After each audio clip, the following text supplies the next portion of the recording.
Você já se sentiu como um passageiro em um avião, ouvindo um barulho estranho no motor, mas o piloto insiste que está tudo sob controle? Essa é a sensação de viver na economia global de hoje. Mas e se eu te dissesse que, há quase um século, em 1933, a história do mundo, a ascensão de um dos maiores vilões da humanidade e o futuro da moeda mais poderosa da época, a libra esterlina, foram decididos não por um exército ou uma bomba, mas por um único e obscuro pedido de empréstimo? Pare e pense.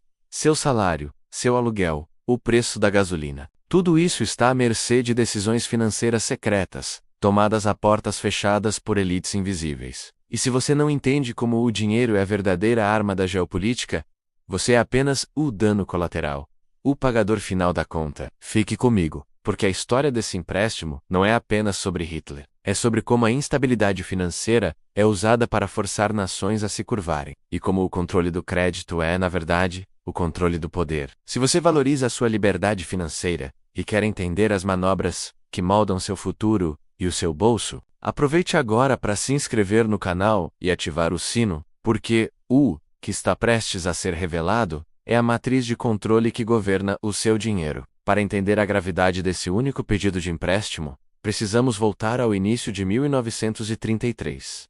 O mundo não estava apenas se recuperando da Grande Depressão, ele estava se desintegrando. O sistema financeiro internacional estava em frangalhos. A confiança, a verdadeira moeda de qualquer economia, havia evaporado. Pense no Brasil dessa época. A Revolução de 30 tinha apenas 3 anos. Getúlio Vargas estava consolidando o poder, e a economia nacional, completamente dependente do café, estava em colapso. O café, que era a espinha dorsal de toda a nossa riqueza e estabilidade, havia se tornado um fardo, com sacas sendo queimadas para tentar estancar a queda vertiginosa dos preços. Enquanto o brasileiro médio lutava contra a inflação e a miséria do campo, ele observava de longe o epicentro da crise na Europa, onde a miséria gerava não apenas fome, mas monstros políticos. A instabilidade de um pedaço de papel em Londres, ou Berlim, ecoava diretamente na mesa do café da manhã, no Rio de Janeiro ou em São Paulo.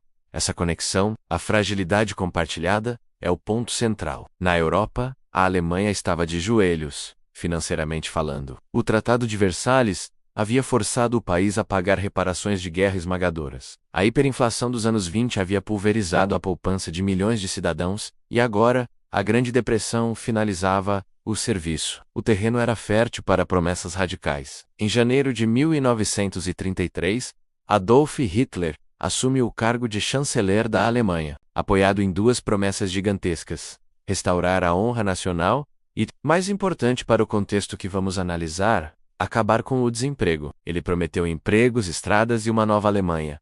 Mas para cumprir essa promessa, ele precisava de uma coisa que o tesouro alemão não tinha: dinheiro. Muito dinheiro, imediatamente. Ele precisava de crédito, o mesmo crédito que hoje define o seu poder de compra e o futuro das nações. O sistema financeiro global, entretanto, ainda tentava se agarrar ao que restava do padrão ouro, um resquício da estabilidade vitoriana, onde o Reino Unido e sua moeda libra esterlina reinavam supremos.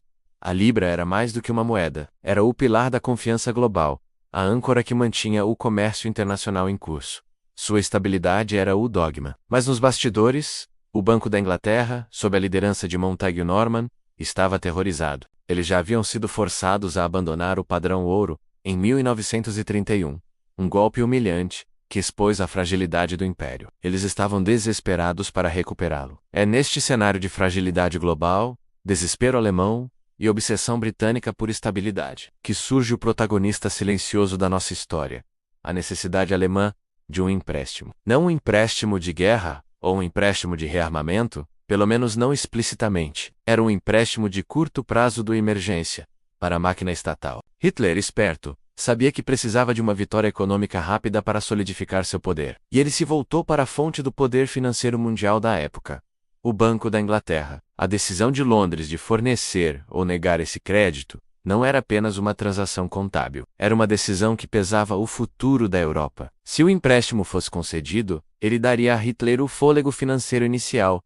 de que precisava para começar seus grandes projetos de obras públicas. Os projetos que acabariam com o desemprego e transformariam a Alemanha de um estado falido em uma potência econômica e militar. No curto prazo, isso poderia significar um retorno à estabilidade financeira para a Alemanha, mas a longo prazo, significava financiar a ascensão de um regime que destruiria toda a ordem mundial. E mais importante, a própria negociação desse empréstimo se tornaria uma arma contra a já cambaleante libra esterlina. A solicitação de empréstimo chegou à mesa de Montague Norman, o enigmático e austero governador do Banco da Inglaterra. Norman, um homem que priorizava a ordem e a estabilidade financeira acima de tudo, inclusive acima da moral, se viu em um dilema que ressoaria nos corredores do poder por décadas. Ele detestava o caos financeiro e via em Hitler, apesar de seu radicalismo político, alguém que poderia restaurar a ordem na Alemanha e um sistema de pagamentos de dívidas. O dilema era simples: estabilizar o sistema financeiro europeu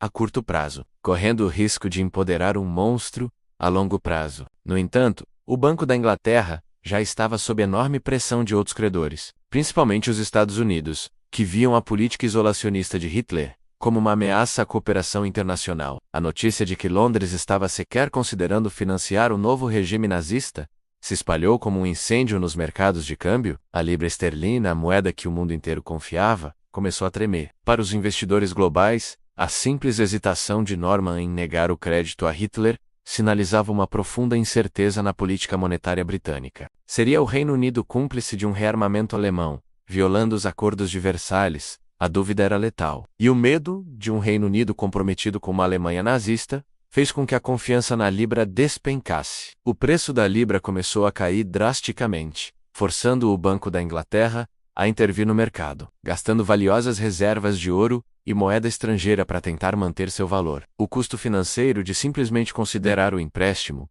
a Hitler estava destruindo a estabilidade que Norman mais prezava. A ascensão do regime nazista já estava se tornando uma crise para a moeda britânica. O pedido de empréstimo não foi a bomba, foi o curto-circuito que expôs toda a fragilidade do sistema. Norman foi forçado a recuar, o empréstimo foi negado. E é aqui que a história se transforma em uma aula de geopolítica financeira. O que aconteceu a seguir foi a destruição da ascensão de Hitler, pelo menos no sentido financeiro que ele desejava. Sem acesso ao crédito tradicional do Ocidente, Hitler foi forçado a criar um sistema financeiro completamente alternativo e insular. Ele deu um passo audacioso orquestrado pelo economista Jean Marchetti, desenvolvendo os famosos títulos MEFU, uma forma de títulos de dívida secretos e não rastreáveis, que permitiram à Alemanha financiar seu rearmamento e seus projetos de obras públicas sem a necessidade de empréstimos internacionais. O não de Londres forçou Hitler a ser mais radical, mais autossuficiente e mais destrutivo em sua política econômica. O pedido de empréstimo não impediu o regime, mas forçou uma mudança de rota crucial. Se o crédito fosse dado, Hitler teria permanecido atrelado, pelo menos por um tempo, às regras e aos credores internacionais. Ou a se negado, ele se libertou, criando uma economia de guerra baseada em truques financeiros internos e pilhagem, o que o tornou mais perigoso e imprevisível. Para a libra esterlina, o dano já estava feito. A breve consideração do empréstimo provou ao mundo que o Reino Unido estava disposto a comprometer a estabilidade política global por uma estabilidade financeira de curto prazo, e a libra perdeu permanentemente a aura de invencibilidade que sustentava seu domínio. A moeda mais poderosa do mundo foi exposta como um instrumento de política, sujeita a caprichos e medos. E qual é a lição para nós, o público brasileiro, que hoje assiste à desvalorização do real frente ao dólar e ao euro? É que o poder real não está na política que vemos nos noticiários, mas nas mesas de negociação dos grandes bancos centrais, nos pedidos de empréstimo que nunca viram a luz do dia, e nas políticas monetárias que forçam nações inteiras a mudar de rumo. O seu futuro financeiro hoje, assim como o destino do mundo, em 1933, é definido pela forma como as elites do dinheiro decidem para onde o crédito deve fluir. Entender isso não é apenas história econômica.